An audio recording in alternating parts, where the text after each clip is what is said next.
So now the next thing what we'll do is we'll move to the EVNG section where we'll try to set up the same thing in the EVNG. So we have already seen how to do that. So I already have this EVNG topology. So I'm going to close this and we'll try to create a new lab.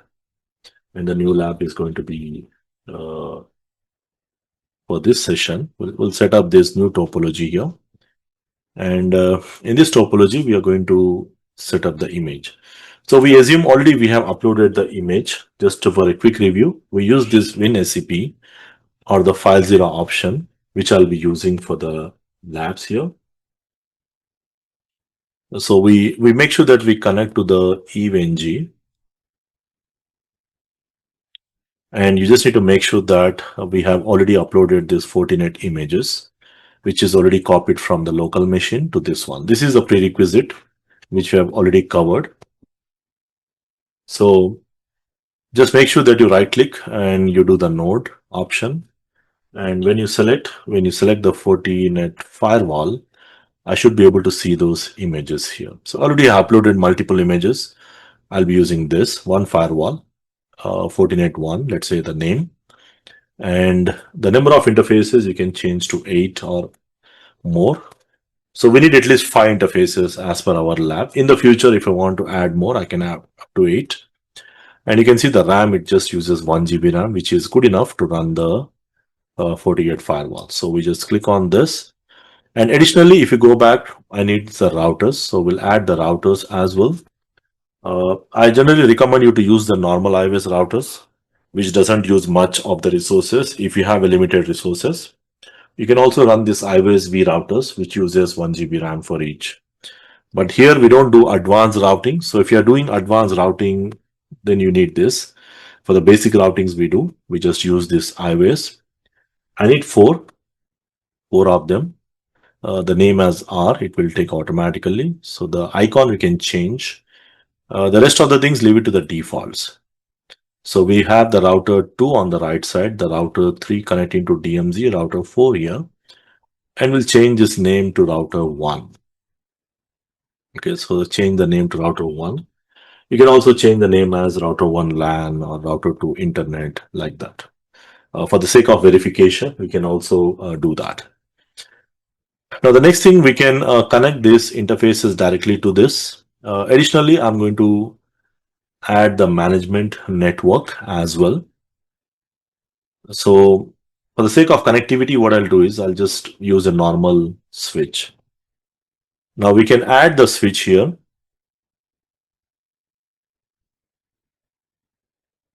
So we can add the switch. So either I can just go and add the switch here, IOS switch, where I can use the L2 switch. But I'll be using a simple unmanageable switch with a network option here. And I'll be using this as a switch. I need 4 switches here, probably on the 4 sides. And the symbol, I'll be using the switch symbol for easy identification. And we can click on this. It is just a normal bridge or the switch, which we'll be using for connections. So the advantage is we get to connect more devices as we move on. Okay, so we'll just add these devices as we move on. Okay, so that's something what we are doing here.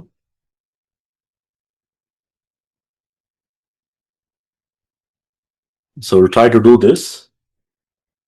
And once we set up these things, we'll quickly do the connectivity as well. So the connectivity wise, we just connect the F0 by 0 interface on all the sites. Like I said, in the future, if you want to add new devices, I can add them here.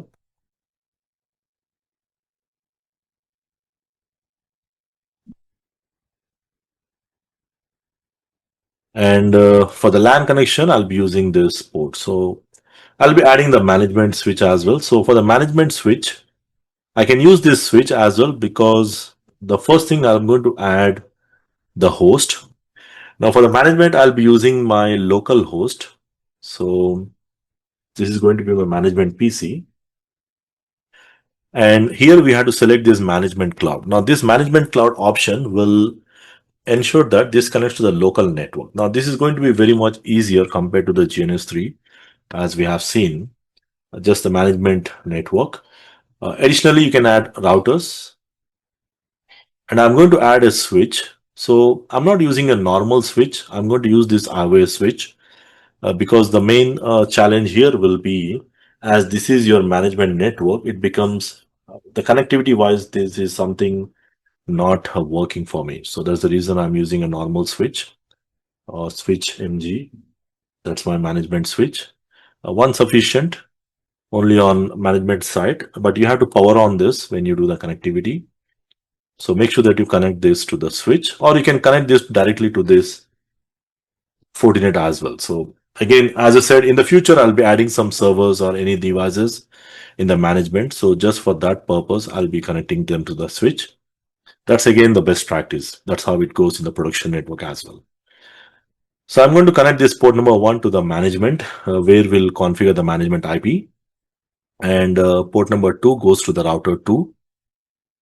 Okay. And port number 3 goes to the router 3 side.